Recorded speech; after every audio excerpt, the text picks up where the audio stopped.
When you look at where we are, if you were on the committee today, what would you think needs to be done? Yeah, I think the amount of disinflation that occurred in the second half of 2023 was a lot. 200 basis points on the core PCE 12-month inflation rate from 4.8 to 2.8.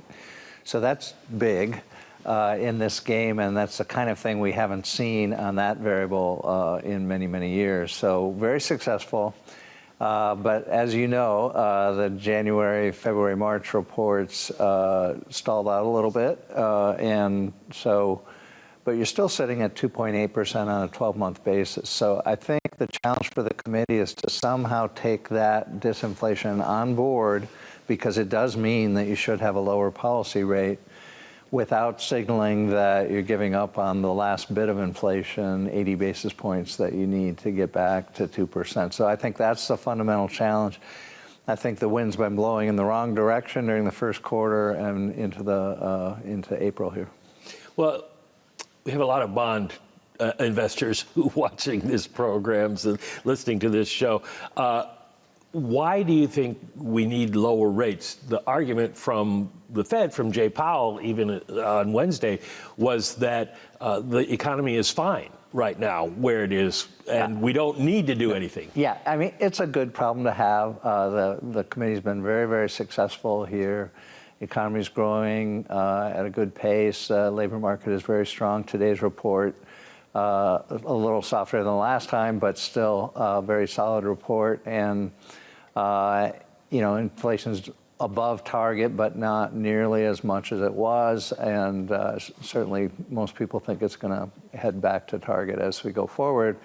So these are good problems to have. So it's mostly about the tactics of exactly how to play this going forward. Now, one thing is that inflation, by the metrics I've been talking about, is only 80 basis points above target, but the policy rate is some 250 basis points above neutral. So that's a lot, given that you're only a relatively small distance from target. So that adjustment has to be made at some point. They have to get going on that at some point, but they want to do that, I think, when the wind's blowing in a little better direction for them. Well, there's an argument that the things that are causing inflation these days are not things that are affected by monetary policy. So whether you're set too high or not, it isn't going to bring down inflation from here. No, I don't really think so. I think inflation is a monetary phenomenon that's assigned to the central bank. The central bank can control inflation over a 5-year period, over the medium term. And this episode is showing how powerful that can be. So I think it really is up to the Fed to get the inflation rate in the medium term. There certainly is noise in the data, but that's not the main thing. I don't think the noise can be positive or negative on a given day, but the trends are controlled by the central bank. Was there a risk if they leave policy too tight for too long? There is. I think it's not a huge risk, but inflation could come down as we go through the rest of this year. I think many are thinking that that's going to happen, and the policy rate's way up in the 5% range, which would be too high for that kind of situation. So I think if the right moment arises, they can make a move and start to inch the policy rate down. Another thing I think is you don't have to, you can make a move without promising a whole sequence of moves. You just make a move because you want to take on board the good news that we've had since last summer.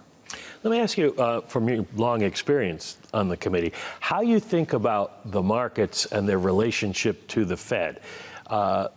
I did a chart yesterday and put it out on X if people want to look for it. It shows since July of 2023, the Fed funds rate hasn't moved. Fed hasn't acted at all, and yet the markets have gone like this. Does that affect how you think about the transmission of policy, or the criticisms that you're behind or ahead of the curve, or do those affect the way you think? No, it's critically important, and I think economists, even today, are still struggling to understand exactly how this complicated dance works. because it's not just the policy rate today, but the expected policy rate in the near term. One way to look at that is the 2-year Treasury yield, and if you look at that over the last year or a year and a half, it's I've called that chart Mr. Toad's Wild Ride, because at different junctures it looked like the Fed would go higher, then it looked like the Fed might go lower, and while the policy rate itself is a fairly smooth chart, the 2-year has been going up and down because of expectations about Fed policy. So I do think that's critically important as to how policy works. I think it helped the Fed when we were raising rates. The 2-year went up much faster than the actual policy rate. That was helpful. And last December, when Chair Powell said that the rate cuts were coming into view, the markets ran with that, and the 2-year declined maybe 100 basis points, and now it has come all the way back. So it's a lot of volatility. I know the MOVE index is high, so it's very important, I think. You talked about the expected future path of monetary policy. Now that you're not on the committee and don't have to worry about it, what is your expected path? Do you think they will cut this year? I do. I do think they'll get a moment where it'll make sense, and you will get a little bit further disinflation. That'll allow them to come down out of the 5% range.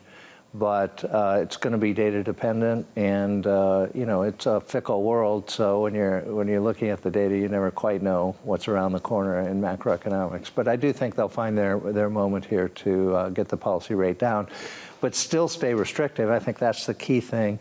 Even if they came into the high 4s somewhere, that would still be a relatively high policy rate. It would still be putting downward pressure on inflation. So to me, the goal is to get from here to get inflation to asymptote down to 2%. So you want this gentle landing, ideally this gentle landing into 2%. So hopefully they can get that. Colleges have been in the news a lot lately for all the wrong reasons.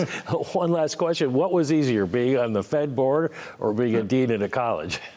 They're both very challenging jobs, and I like that. I like to, be actively involved in doing a lot of things all the time. But we've got a lot of growth at the Daniel School of Business, and a lot of support from our alums and many outside the university as well. So it's a great project. It's not easy, but it's a great project, and we're having a lot of fun.